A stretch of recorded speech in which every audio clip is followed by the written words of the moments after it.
Wednesday Wisdom, where we share tips and ideas on how you too can build your brand and your business through the power of marketing and live events.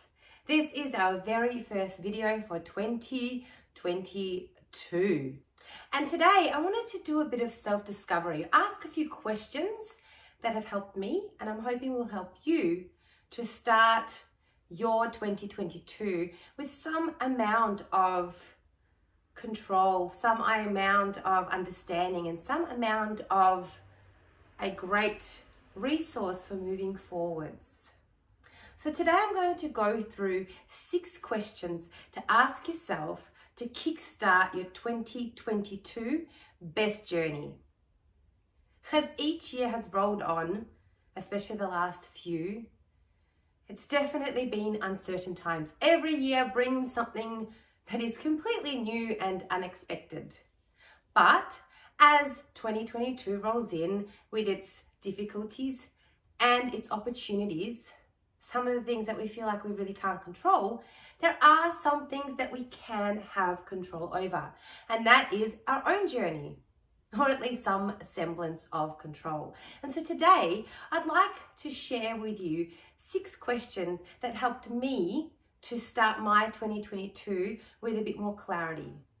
See, recently I attended a workshop by Jack Delosa from the Entourage, and part of this workshop were these 6 questions. I have reworded them and I would like to share them with you for you to potentially be able to start your 2022 best journey. So the first question is a very existential question, but really, why are you here? What are you here to do, to fulfill, to achieve, to create? What can you share with the world?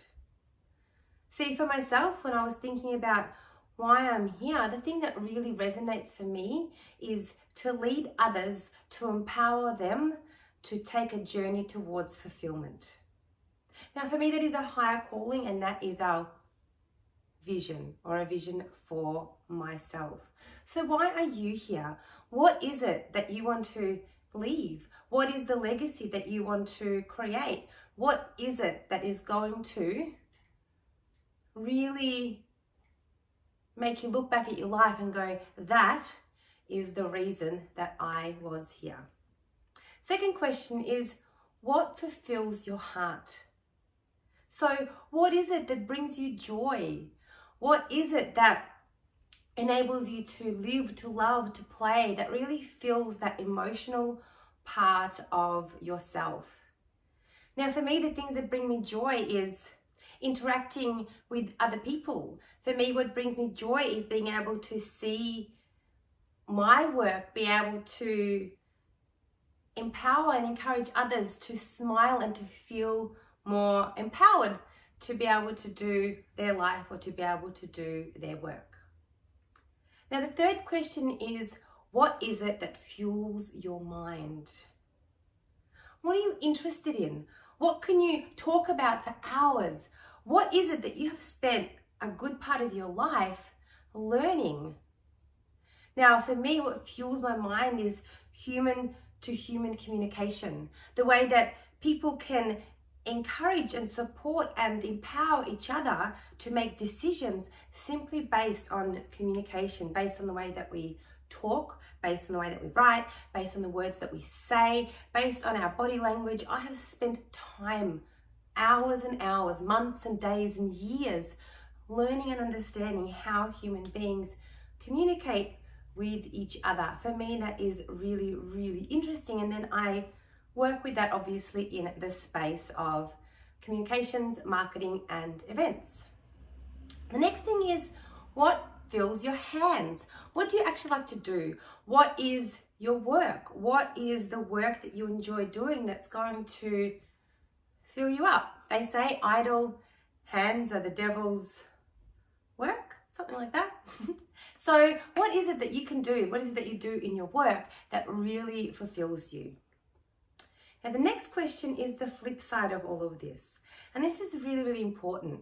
I want you to think about, what is it that brings you darkness?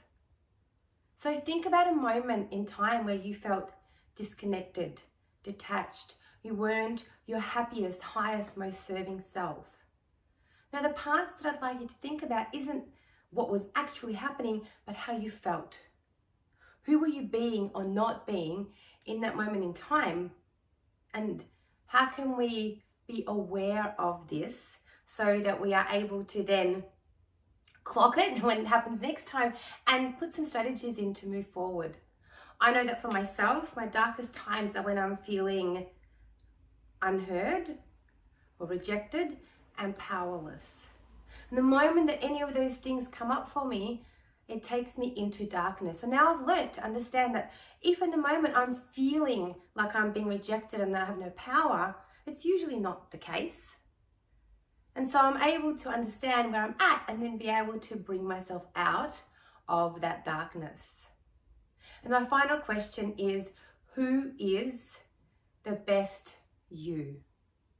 So again, think about a time where you were your best, where you were acting at full capacity, you were there for other people, you were feeling really, really happy. Think about the time and think about what is it that you're feeling and what is it that makes you your best? Who are you when you're at your best? And how can you step from that darkness into that best you? A really great person called Carl Jung had a great quote. He said, "Until you make the unconscious conscious, it will direct your life and you will call it fate." I'm going to repeat that again. Until you make the unconscious conscious, it will direct your life and you will call it fate. Don't let the unconscious rule your life. Take some time for yourself. As this year starts, delve in and ask yourself these questions. Why are you here? What fulfills your heart? What fuels your mind? What fills your hands? What brings you darkness? And finally, who is the best you? My name is Anna Osherov. Thank you so much for tuning in to our very first Wednesday Wisdom of 2022. I hope that this year brings you everything that you wish for yourself and more. As always, if you've liked it, if you've got comments, if you think somebody will enjoy it, please give us a thumbs up, like it, share it. And remember, you were born to influence your industry.